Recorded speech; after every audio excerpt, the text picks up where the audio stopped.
I'm Chad Reed. I'm Hillary Langer. I'm Gil Jenkins. And this is Climate Positive. I've been covering climate for almost 15 years now, so I've seen how this has changed, and we don't have to talk about sort of what is climate change, does it exist, is it caused by people, this sort of like fake two sides of the scientific argument sort of thing that people used to have to do in the news 10 years ago. We've totally moved beyond that. This week on Climate Positive, we're talking with Tim McDonnell, climate and energy editor at Semafor. Tim writes a fantastic twice-weekly newsletter for Semafor called Net Zero, covering the nexus of politics, tech, and energy.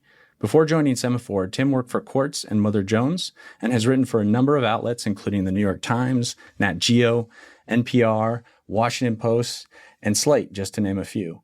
He's lived in San Francisco, New York, Kenya, Uganda, Nigeria, Egypt, and now Kyiv.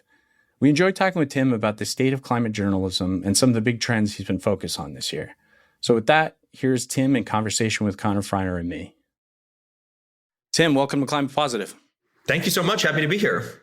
We're thrilled to have you. So for our listeners who may be a little unfamiliar with Semafor, can you give us a little background on what is a really unique news platform that aims to deliver, quote, common facts to divergent audiences? And could you also talk about your twice weekly awesome newsletter, the Semafor Net Zero newsletter that you edit and write for? Of course, more than happy to. So Semafor is a very awesome, excellent, new-ish business and politics magazine with offices in New York and DC and London and other parts of the globe, which covers a pretty wide range of news subjects. We've got a lot of people on Capitol Hill covering that really aggressively, breaking news left and right over there, and then a few different kind of topical verticals. A colleague that covers tech in the Bay Area, and my colleague on Wall Street, Liz, and then so mine focuses on climate and the energy transition. And I have a newsletter that comes out twice a week on Wednesdays and Fridays called Net Zero, which everyone should sign up for. It's free. It's free, right? Yeah, it's free. So please join us there. I'm kind of hitting a bunch of different topics in this energy transition universe. It's pretty wide ranging, and I try to pitch it, kind of angle it at a level that is going to be new and interesting for people who are working in the field and who are already somewhat in the weeds on this subject.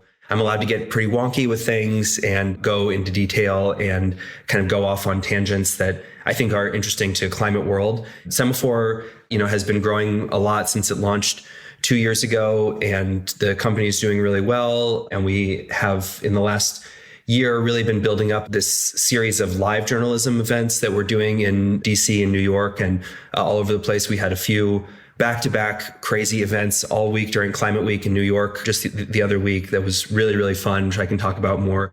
Yeah, we definitely want to come back to that because I think you were talking to someone high up at Constellation after they made some big news. Yeah, so that's what's happening with Semafor, and it's an exciting time to be there. And I think, as someone who's been covering climate for a long time and has, worked for different digital media companies and across the news space, I'm really excited about what Semafor is doing. And I'm feeling very optimistic about all the coverage that we're doing and the strength of the company itself and all of that. So it's an exciting time to be there. Yeah, that's great. And you already touched a little bit on net zero, but you really lean into the complexity of climate change, right? Any given newsletter can cover a variety of topics, and those topics are often deeply interconnected with other issues from tech to politics and energy. So how do you kind of balance providing accessible content for a broad audience while also diving deep into some of these complex issues?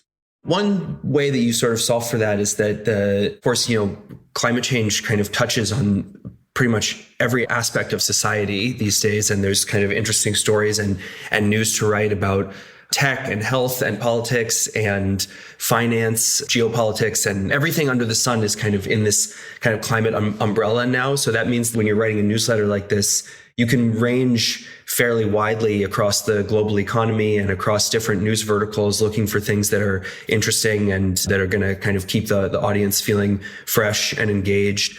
I think that we're now in a stage of the climate discourse publicly that we can move past some of the really basic type questions that I had to usually answer in every single article that I wrote, back in the day, if I'm thinking like 7 or 8 or 9, 10 years ago. I mean, I've been covering climate for almost 15 years now. So I've seen how this has changed, and we don't have to talk about sort of what is climate change? Does it exist? Is it caused by people? This sort of like fake two sides of the scientific argument sort of thing that people used to have to do in the news 10 years ago. We've totally moved beyond that. I don't, really bother addressing that in stories anymore. And that's just like the baseline. But there's a lot of ways in which the conversation has become much more sophisticated, I think, even just among the general public. So we're able to kind of go into subjects at a level of detail and nuance that, not that it wasn't possible in the past, but just had a much narrower audience, which made it kind of more difficult as a news product. But I think these days, because the conversation broadly across society is so much more advanced and nuanced and sophisticated, that the journalism can reflect that. And I have the advantage with Net Zero. I'm specifically writing for an audience that's in this field, which is a luxury. I don't have to be quite as generalist as the New York Times or a very broad-based kind of newspaper or something like that. This is written for people who are in the space, who are following this stuff, who want to go one step deeper. So that's what we try to do. I wonder if you could expand on some things I've heard you discuss before. One of the things I like about your newsletter and reporting is it's not just the apocalypse beat, and it's not just the Pollyannish solutions, and it's got some policy and it's got some deep tech and science. But I do think still, and maybe you disagree, that a lot of the climate journalism, although it's expanded and there's more of it and it's great, there aren't enough folks like yourself too that come in, I think, with a mainstream news value approach, but also a little bit of a business story. I've heard you talk about climate change is many things, many angles, many beats, but it is a business story. And that's how I think you come at it a lot in your reporting. So I don't see that as much still today, even though there's a lot of climate focused businesses. There aren't enough classic business reporters covering the energy transition from my perspective and the business side. Yeah, I think that's right. There definitely are a strong group of people doing what I do at Bloomberg and, the FT and Wall Street Journal and, other kind of new publications like Heat Map or Canary or these like other things that I follow, or Axios that, that do a lot of really interesting stories in this space. And so I think the momentum is growing, but all of those things that I just mentioned are, I think, fairly kind of niche. Like I read them, you read them, people kind of in climate read that stuff. But when you get to more sort of like very broad mainstream media, yeah, I think there still are a lot of missed opportunities to cover the really kind of exciting and interesting and difficult aspects and elements, red herrings and whatever, all these different pieces of the energy transition puzzle that are all happening in very rapidly unfolding in real time. And people always use this metaphor of like changing the parts on an airplane while it's in motion across the sky. And that is really sort of the energy that the energy transition has, which is different from covering climate change, just like you said, like as the apocalypse beat. And I mean, I write about natural disasters from time to time when they happen, and wrote a little bit about the recent hurricanes in the US. But I usually try to take it one step or several steps, hopefully beyond just saying, okay, here's like a terrible thing that just happened. Right. Because again, it's sort of like we know that stuff is happening. And sorry to say that these disasters are definitely going to get worse before they get better. I mean, that's the world that we're living in for the next however many decades. So you don't get a lot of insight by just covering X terrible thing happened again, as much as you can kind of get from like, how is the economy responding to that, and how are policymakers or entrepreneurs or different kind of sectors of society responding and developing solutions. And as you said, very important not to be Pollyannish about solutions that people are discussing, but there is a lot of like real interesting stuff that's out there that people are doing. And I think it's important to cover it. And obviously even more important to cover what's not working. Where's the snake oil? I mean, that's the question that I'm always perpetually asking myself in my head in the background of pretty much every story is, where's the snake oil in this? And it's usually there. I mean, so there's still a lot of really interesting stuff to unpack in this story. Yeah, and just diving a little bit more into the breadth of the subjects, the mixed metaphors bit, you're kind of like a mile wide and also a mile deep. If you open up the Net Zero homepage and you open your latest edition, you might cover electricity, used EVs, climate risk, domestic politics.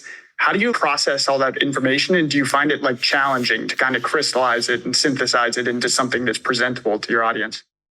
It is challenging to stay across all of those different things at once. And sometimes at the end of the day, when I've written one of these newsletters, my brain is a little bit melted, but I kind of am used to that at this point. You have to have kind of like a Zen attitude about this. I was actually discussing the other day with my brother, who also works in the sustainability kind of consulting space for a very large multinational company. He has a similar thing where it's like, climate and sustainability issues are now coming up across so many different sectors that he's also like having to code switch between different fields all the time, chemicals or agriculture or whatever. And for me, writing about these different subjects, it's definitely challenging to feel like I sufficiently have a finger on the pulse of like many different categories of news like happening simultaneously. I do the best that I can with that challenge and try to bring those different perspectives to it. I mean, we're trying to cover a sort of geographic range as well in the stories. And if you see at the top of the newsletter, there's usually a little map that shows you sort of where the stories are located, globally in the world. And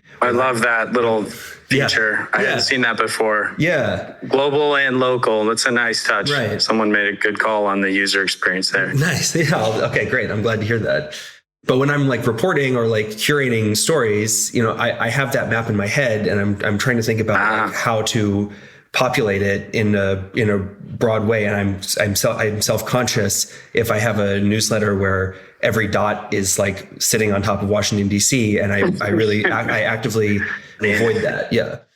Let's go on the map too. So you're based in Kyiv. I'd like you to talk about, I don't know how long you've been there, but what's it like living there and reporting during the war, and how has your perspective changed on energy security and climate? And I've read some of your reporting in the last year, but I'd love for you to expand on some really powerful pieces, including one you did a while back where you sort of talked to a mayor on the border and what he's doing with solar. But you've had some really interesting pieces on the struggles of the utility there, sort of trying to keep coal plants operating because of the looming winter and the pressure from Europe on decarb. Just what's it like living and reporting in Kyiv, where we sit today?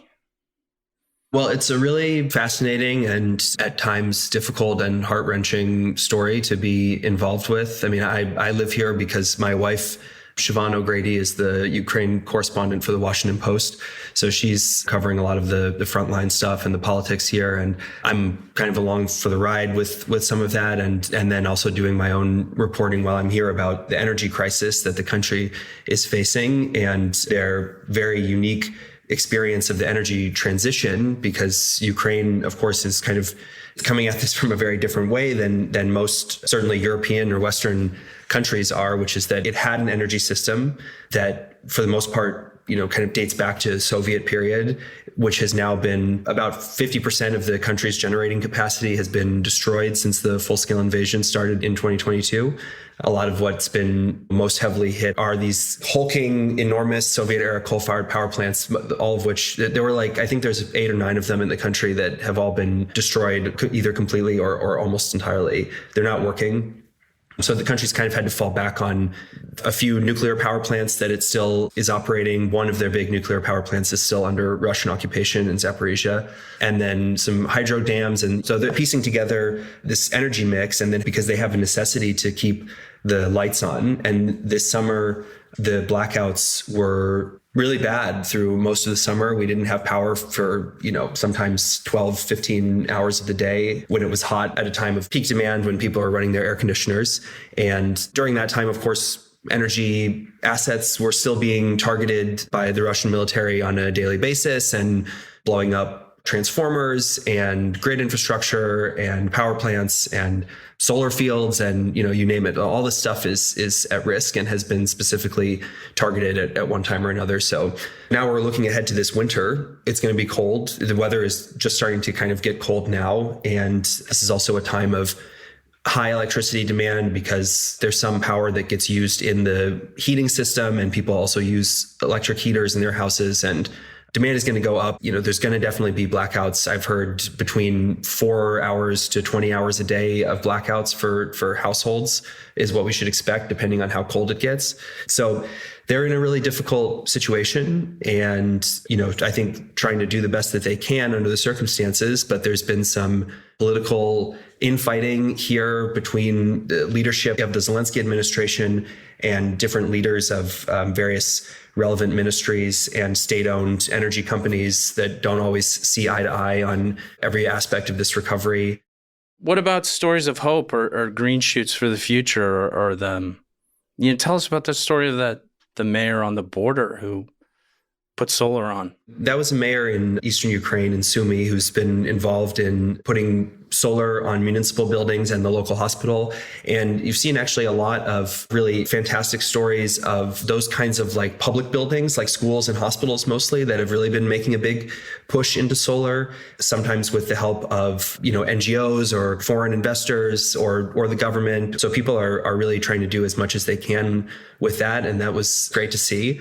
And I think people clearly see the advantage from just a sort of resilience and keeping the lights on point of view of having this distributed energy system. That's right. And frankly, right, that they save money so they can buy bullets. I mean, it's sort of heartbreakingly profound.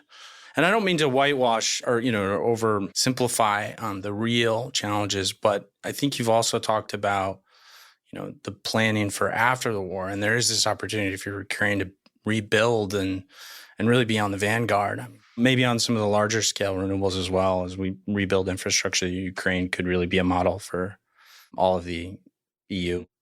So there are a number of big utility scale solar plants that are either underway or just sort of waiting for foreign investors to kick in. I've heard from a lot of private renewable energy developers about that. DTEC, the big power company here, has several large scale utility scale wind farms that are under construction. There's one that's going to be starting the next phase of construction at the beginning of next year. And I think Ukraine really has an opportunity to be a kind of clean energy powerhouse after the war for Europe and getting back into the business of exporting electricity to the rest of the continent and getting involved in green hydrogen production. And there's a lot of like opportunities. They also have a big untapped resource of critical minerals here that could be mined more. So there's a lot of ways for Ukraine to be kind of more involved with the broader global energy transition in a really positive way once the conflict, God willing, comes to some kind of positive resolution.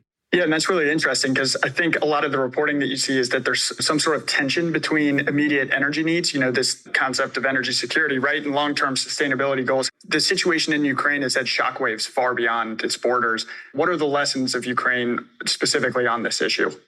I definitely understand, being here, that in this particular context, there are certain investments in fossil fuel infrastructure that are unavoidable, and probably it does make sense to some level to repair hulking ancient coal plants that in any other context, no one would ever give a second thought to financing. They need to build some more gas, like these little gas peaker plants that a lot of those are getting built. Those are near-term necessities. I think the bigger picture, longer-term lesson from Ukraine is to think about the resilience of the energy system as a whole. And, Ukraine kind of experienced, and all of Europe actually experienced, the level of kind of insecurity that you can face and unreliability of the energy system you can face when you have an energy system that's too reliant on centralized old fossil fuel assets and also on acquiring fossil fuels from a country like Russia that was not a reliable trading partner. And there's this sort of concentration of those resources left Ukraine and all of Europe very vulnerable when the geopolitical situation changed. And so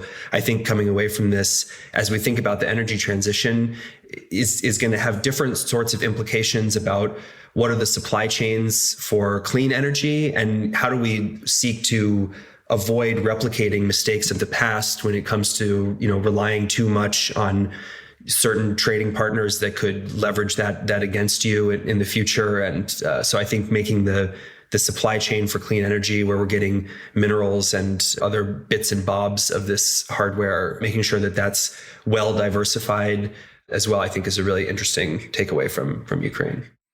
Well, I think you're going to have to write a book on this, right? Of your first book. I mean, it seems obvious, but I'm not the first person who said that to you, right? I've had this idea, actually. Yeah.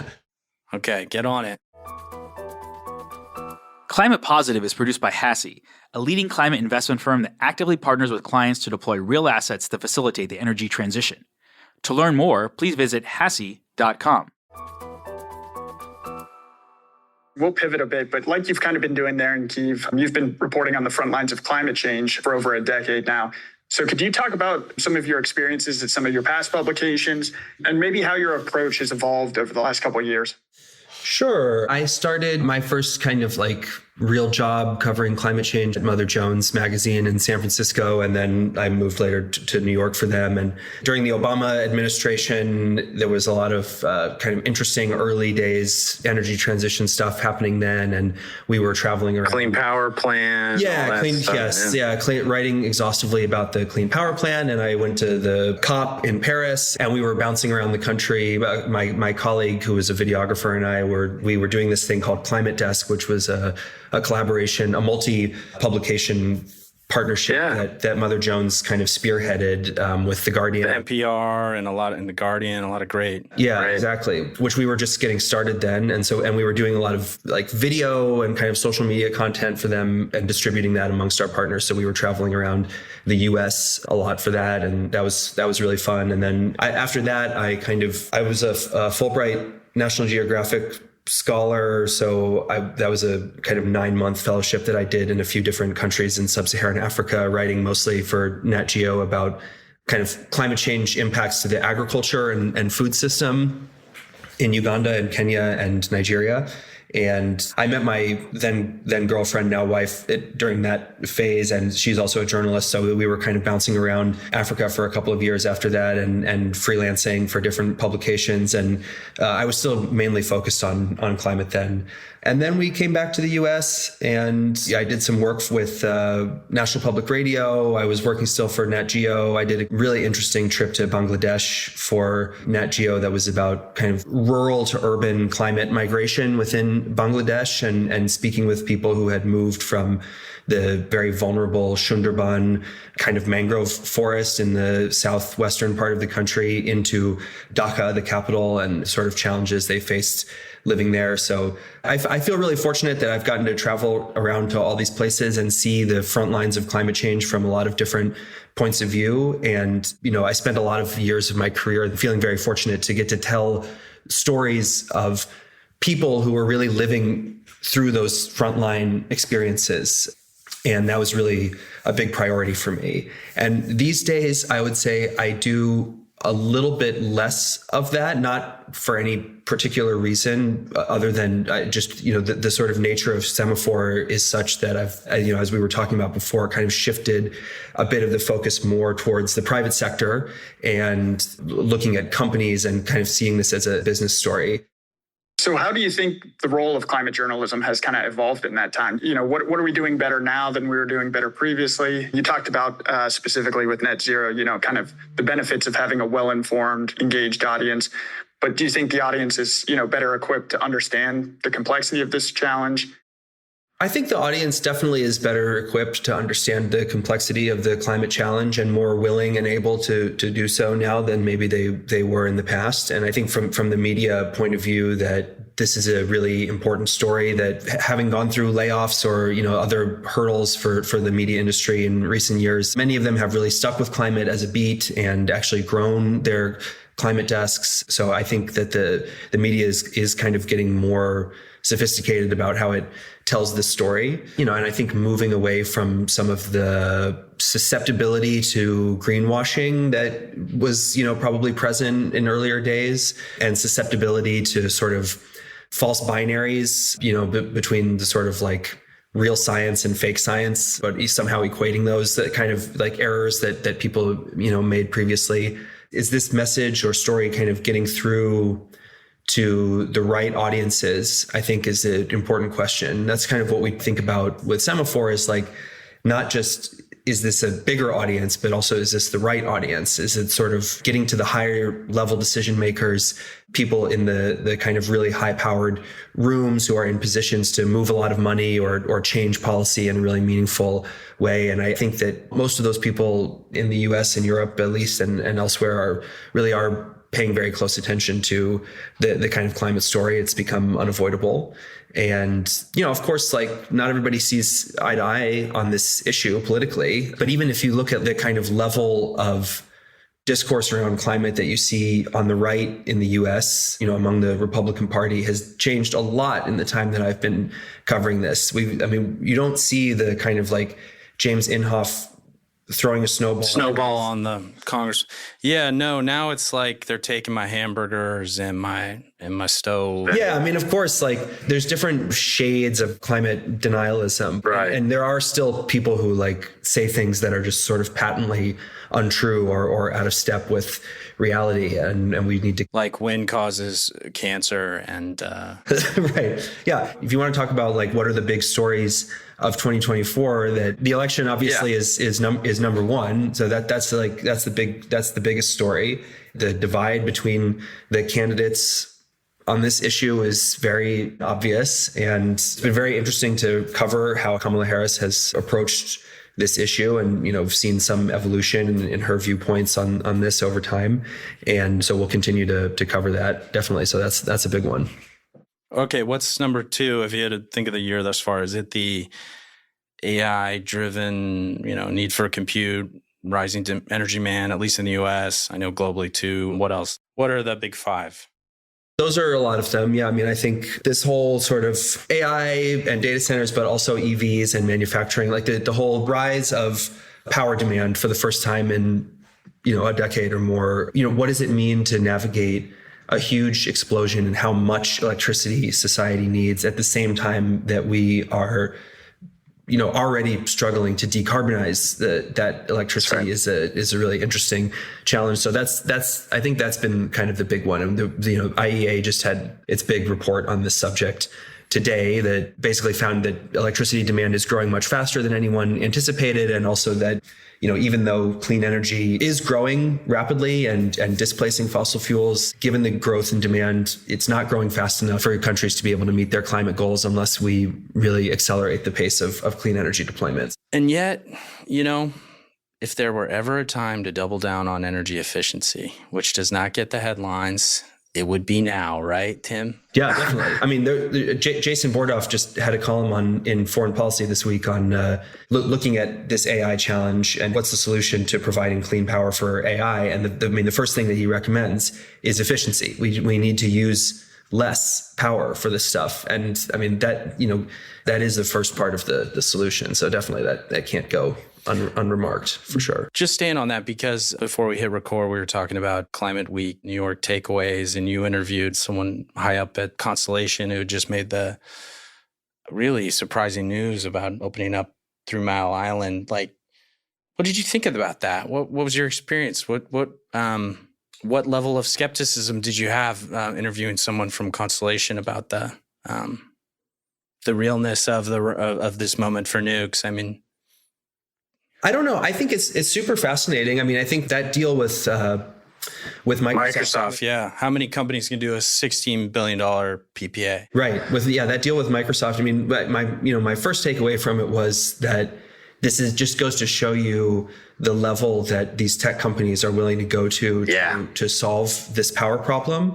And, we often in climate world sort of think about the energy transition as being something that's daunting and expensive. But from the perspective of like a Google or Microsoft or Amazon, who are, very highly committed to winning in the kind of data and AI race, that, to do something like, I think that some of the challenges around building new power generation and stuff that they need to do are very manageable and affordable for them. And they will find solutions to some of these problems. And they may not be the solutions that everyone wants. At least with what you can say about a deal like this 3 Mile Island thing, or the one there are 2 at Amazon. Michigan, right? Yeah, one in Michigan. Right? Yeah. And just today, Amazon announced some news around deal for SMR nuclear, and Google had one on Monday of this week for something similar. So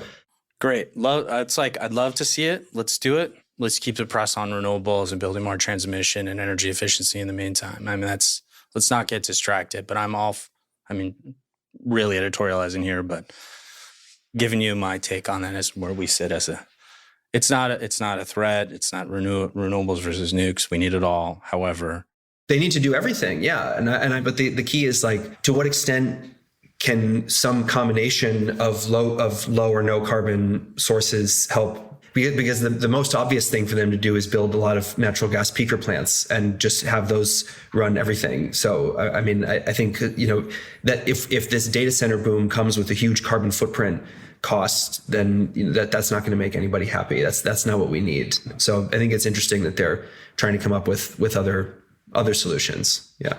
I just want to hit one more on that point because it's really interesting, Tim. I heard that, some of the tech companies really think that their two key inputs are energy and chips, right? So this is going to be like a defining issue of our time. And a lot of these same tech companies that need these massive amounts of power in the years ahead also have like really high level sustainability goals. So do you see this as like an issue of rising salience to the general population and one of the key issues that are just going to be kind of percolating in the years ahead? Yeah, definitely. I mean, people in the public are definitely paying more attention to climate and sustainability and holding companies, I think, to, a higher bar on that. I do think it's something that people care about when they shop, and, using the internet hopefully is and AI and ChatGPT and everything is an extension of that. So hopefully people do become kind of more conscious of what the carbon footprint of all this stuff is. That's a message I'm trying to get out in my reporting. So hopefully they're listening. Yeah. Let's come back to the presidential election. In today's issue, you had a fun dispatch from Tucson, Arizona, where grew up, right? Yes. Went to high school. Yeah. Or Wildcat. Yeah. And you talked about a congressional election there, but I want to ask you about that. Interesting local, zoom out national implications for control of the House and climate policy. But let's talk a little more presidential election, because Arizona is a swing state too. And what do you think is standing out about the last 3 months of dueling economic plans and Harris on the issues and the reactions and the wide dichotomy with Trump? Maybe talk about that story today and anything more on this major thing that we're all sort of waiting to see which way it goes, and then the implications for that one side of the coin. I definitely will not be making a prediction. Shoot. I thought you'd give me some local intel about Maricopa County or something. On that? Well, I don't know. I can't predict that one either. But I mean, just thinking about Harris and Trump, obviously, it's a very close race. I think it's been very interesting to see the evolution of Harris's energy policy. She hasn't said much about how she would sort of differ from Biden on the kind of key Inflation Reduction Act, kind of global climate finance, domestic environmental regulation, those sort of like core issues, permitting reform.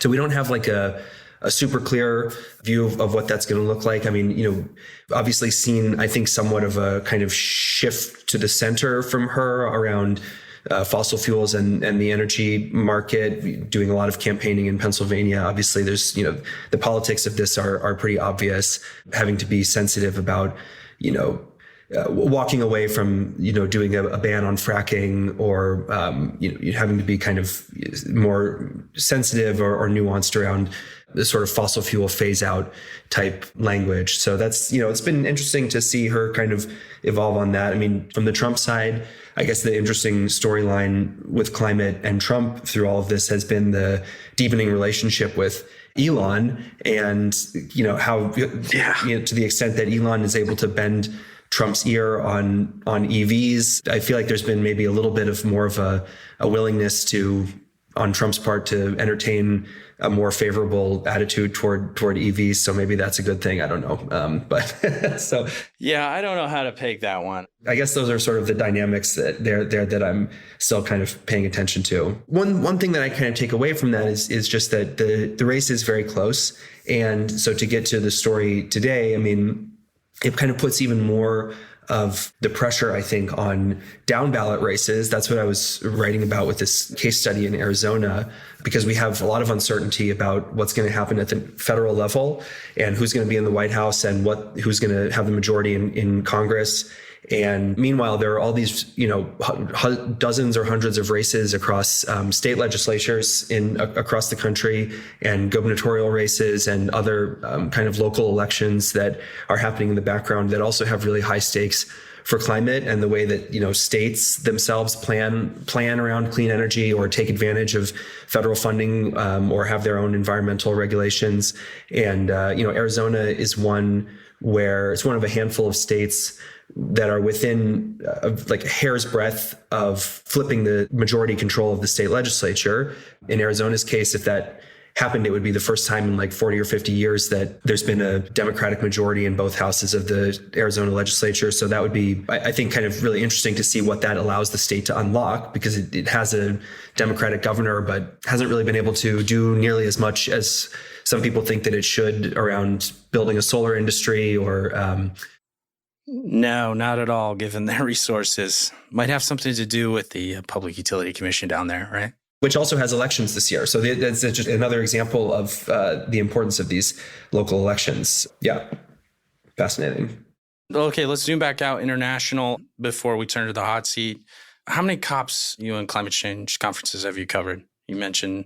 I went to Paris, Glasgow, Sharm el Sheikh, Dubai, so 4. And now I'm going to Baku next month.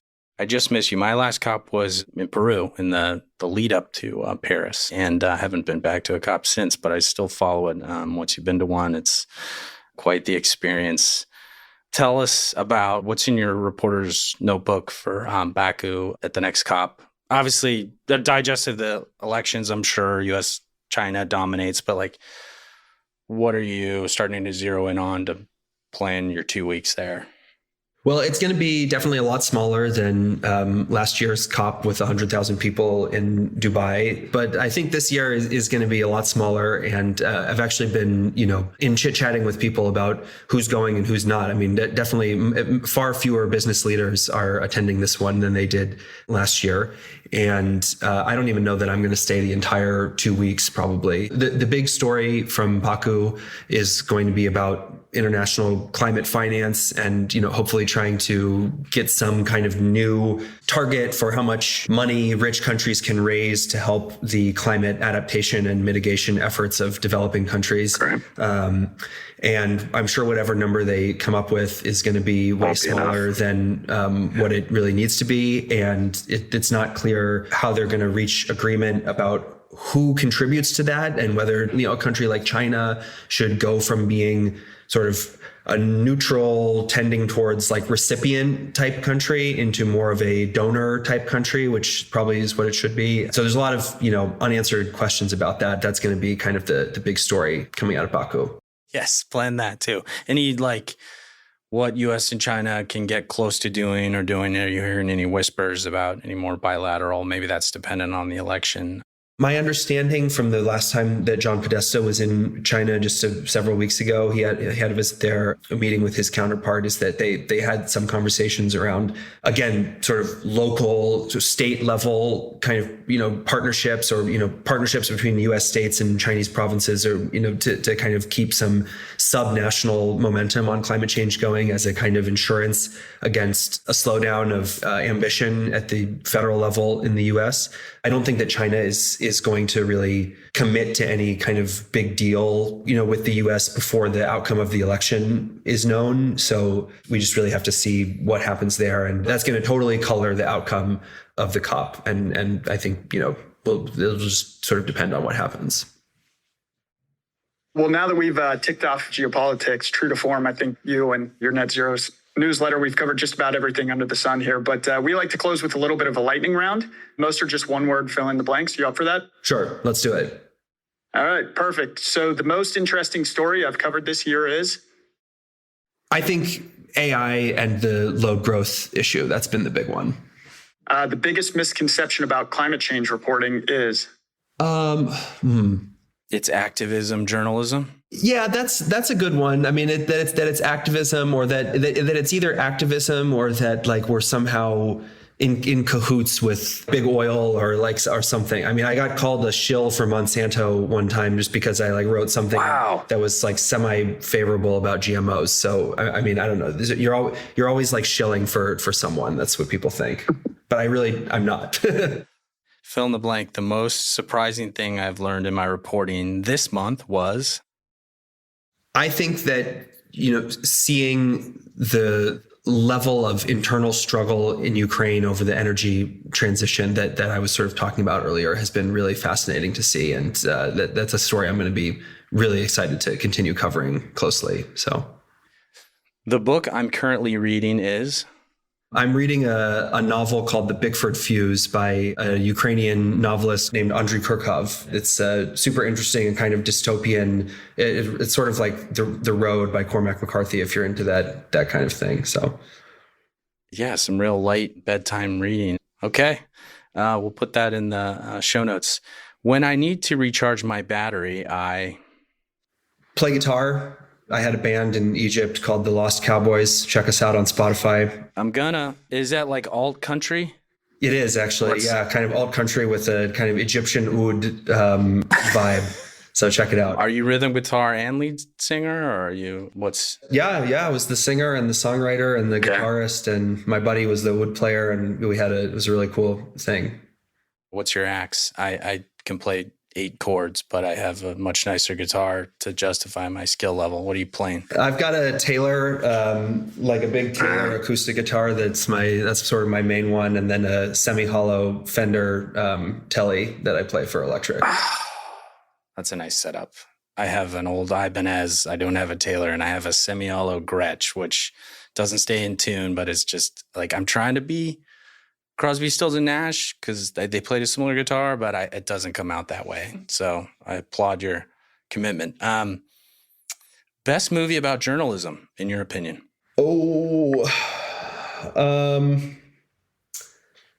I mean, you can't go wrong with All the President's Men. I know you were going to say that, and that's the correct answer. I think that's the correct answer. Spotlight would not be the correct answer. Climate leader I most admire is? I have a huge amount of respect for Mia Mottley, the Prime Minister of Barbados, who I think has done probably as much or more than any other leader to really advance the kind of conversation around climate finance and finding real solutions for paying for climate adaptation in the global South. And, really, she deserves a Nobel Prize or something for that. This is kind of a tradecraft question. Are you particular about your notebooks and your writing instruments? And if so, do you have a recommendation? I often use moleskins because I'm like a hipster, I guess. But okay. No classic reporter's notebook, just the moleskin. My main takeaway from like doing journalism for a long time is that just to use the cheap ones, because you take notes on stuff and then they fall apart and they get lost, and they're expendable resources. So. Feel the same way about pens, or are you like obsessed about? I use the Muji 0.38 pens. I've heard about this. I got to try the Muji. I'm kind of into. I like a classic reporter's notebook, but I'm not particular about a pen. But I'm going to check out Muji. All right, thank you for humoring me on that. Last question: we asked our guests to finish the sentence. To me, climate positive means that it works. Damn good answer, Tim. Keep up the great reporting, the curating of the globe and all the politics and technology and policy with this great story of our time. And stay safe with you and your wife there. And you have a dog too, right? Yeah, she's behind me somewhere here. Yeah, she's asleep. Yeah, Babette. Babette. What kind of dog is Babette? Babette's a golden doodle. So that balances you out when you're reading the dystopian novellas at night. You have a golden doodle to... Of course, just to stroke for comfort, yeah. All right. Thank you, Tim. We'll talk to you down the line. Thanks, guys, so much. Appreciate it. If you enjoyed this week's podcast, please leave us a rating and review on Apple and Spotify. It really helps us reach more listeners. You can also let us know what you thought via Twitter @ClimatePosiPod or email us at climatepositive@hasi.com. I'm Gil Jenkins, and this is Climate Positive.